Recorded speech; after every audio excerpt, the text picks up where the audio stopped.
Hi friends, आज की इस वीडियो में हम एक बैटरी चार्ज कंट्रोलर बनाएंगे। इस बैटरी चार्ज कंट्रोलर की ख़ास बात यह है कि ये दो सर्किट्स का कम्बिनेशन है, एक बैटरी लेवल इंडिकेटर और दूसरा बैटरी कट ऑफ सर्किट। ये सर्किट बैटरी को ओवरचार्ज होकर ख़राब होने से बचाता है और बैटरी के लेवल को एलईडीज़ पे इंडिकेट भी करता है।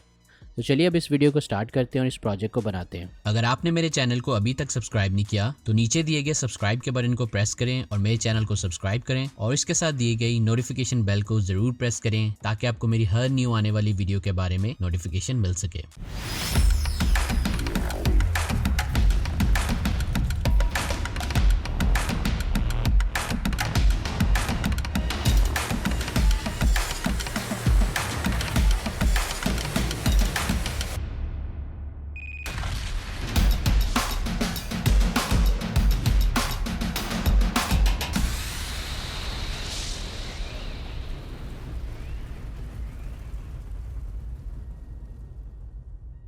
इस प्रोजेक्ट को बनाने के लिए हमें इन सब चीज़ों की ज़रूरत है।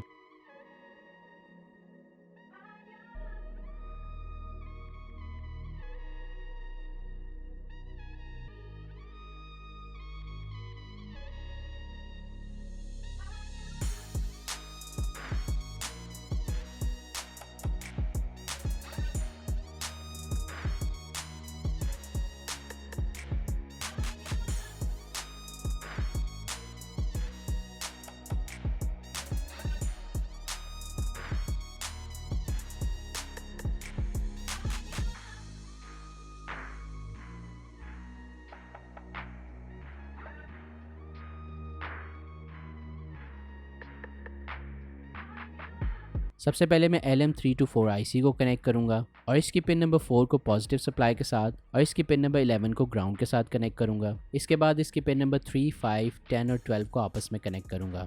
इसके बाद मैं एक 2 पिन टर्मिनल ब्लॉक को कनेक्ट करूंगा और इसकी एक पिन को पॉजिटिव सप्लाई के साथ और इसकी दूसरी पिन को ग्राउंड के साथ कनेक्ट करूंगा। इसके बाद मैं एक 10 के रजिस्टर को कनेक्ट करूंगा और इसकी एक पिन को IC की पिन नंबर 2 के साथ कनेक्ट करूंगा और इसकी दूसरी पिन को पॉजिटिव सप्लाई के साथ कनेक्ट करूंगा।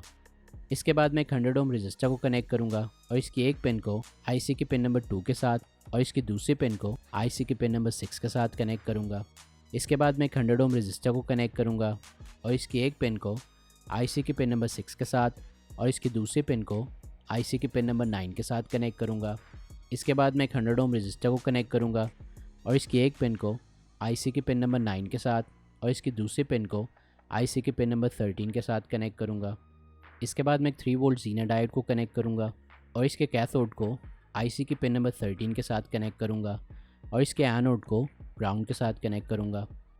इसके बाद मैं एक 10 के ट्रिम पॉट को कनेक्ट करूंगा और इसकी एक साइड के पिन और सेंटर पिन को IC की पिन नंबर 3 के साथ कनेक्ट करूंगा और इसकी दूसरी पिन को ग्राउंड के साथ कनेक्ट करूंगा। इसके बाद मैं एक 10 के रजिस्टर को कनेक्ट करूंगा और इसकी एक पिन को पॉजिटिव सप्लाई के साथ कनेक्ट करूंगा और इसकी दूसरी पिन को IC की पिन नंबर 12 के साथ कनेक्ट करूंगा। इसके बाद मैं एक 100 के रजिस्टर को कनेक्ट करूंगा और इसकी एक पिन को IC की पिन नंबर 1 के साथ और इसकी दूसरी पिन को IC की पिन नंबर 2 के साथ कनेक्ट करूंगा। इसके बाद मैं एक BC547 ट्रांजिस्टर को कनेक्ट करूंगा और इसकी पिन नंबर 3 को ग्राउंड के साथ कनेक्ट करूंगा। इसके बाद मैं एक 10 के रजिस्टर को कनेक्ट करूंगा और इसकी एक पिन को IC की पिन नंबर 1 के साथ और इसकी दूसरी पिन को ट्रांजिस्टर की पिन नंबर 2 के साथ कनेक्ट करूंगा। इसके बाद मैं एक रिले को कनेक्ट करूंगा और इसकी एक कॉइल पिन को ट्रांजिस्टर की पिन नंबर 1 के साथ कनेक्ट करूंगा और इसकी दूसरी कॉइल पिन को पॉजिटिव सप्लाई के साथ कनेक्ट करूंगा। इसके बाद मैं एक 1N4148 डायोड को कनेक्ट करूंगा और इसके कैथोड को पॉजिटिव सप्लाई के साथ कनेक्ट करूंगा और इसके एनोड को ट्रांजिस्टर की पिन नंबर 1 के साथ कनेक्ट करूंगा। इसके बाद मैं एक ब्लू LED को कनेक्ट करूंगा और इसके कैथोड को ट्रांजिस्टर की पिन नंबर 1 के साथ कनेक्ट करूंगा। इसके बाद मैं एक 1 के रजिस्टर को कनेक्ट करूंगा और इसकी एक पिन को पॉजिटिव सप्लाई के साथ कनेक्ट करूंगा और इसकी दूसरी पिन को ब्लू LED के एनोड के साथ कनेक्ट करूंगा। इसके बाद मैं ग्रीन LED को कनेक्ट करूंगा और इसके कैथोड को ग्राउंड के साथ कनेक्ट कर दूंगा।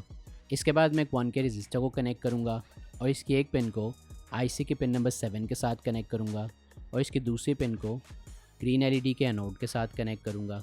इसके बाद मैं एक येलो LED को कनेक्ट करूंगा और इसके कैथोड को ग्राउंड के साथ कनेक्ट कर दूंगा।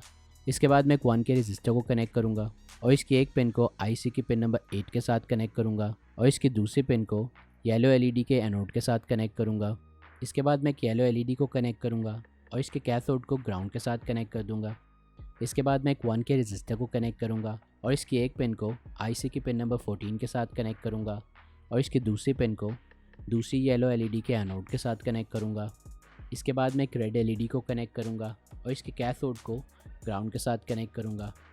इसके बाद मैं एक 1K रेजिस्टर को कनेक्ट करूँगा और इसकी एक पिन को पॉजिटिव सप्लाई के साथ कनेक्ट करूँगा और इसकी दूसरी पिन को रेड एलईडी के एनोड के साथ कनेक्ट करूँगा। इसके बाद मैं एक 3 पिन टर्मिनल ब्लॉक को कनेक्ट करूँगा और इसकी सेंटर पिन को रिले के कॉमन टर्मिनल के साथ कनेक्ट करूँगा और इसकी एक साइड के पिन को रिले के नॉर्मली क्लोज टर्मिनल के साथ और इसकी दूसरी साइड के पिन को रिले के नॉर्मली ओपन टर्मिनल के साथ कनेक्ट करूँगा। इसके साथ ही हमारा प्रोजेक्ट कंप्लीट हो चुका है, तो चलिए अब इसको टेस्ट करके देखते हैं।